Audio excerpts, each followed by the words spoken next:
Pesachim Perek Vav Mishna Vav.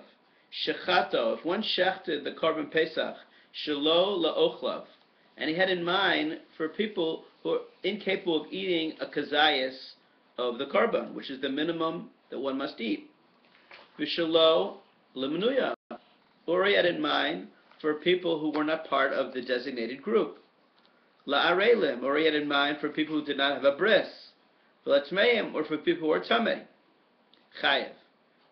So he's chayev if he did this on Shabbos, because then the korban is puzzle, because it wasn't shechted for anyone who could eat it.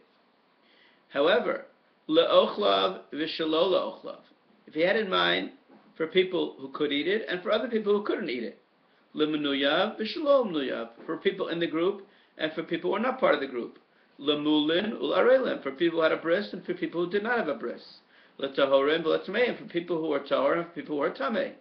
In all these cases, since he had in mind for people who could eat it, even though he also had in mind for people who couldn't, pater, he is pater from a korban. Shechato, if he shechted it, v'nimtza balmum, and it was discovered that it had a blemish, chayev, because he should have checked that before. Shechato v'nimtza treifa b'seiser, if he shechted it and found out that it was a treifa in a hidden place, there was no way he could have known, so he is pater from a korban.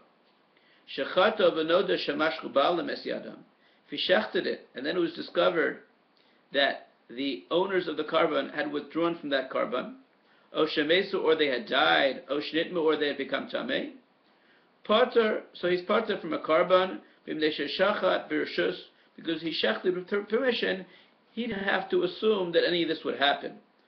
In all these cases, we're discussing where it was shechted on Shabbos.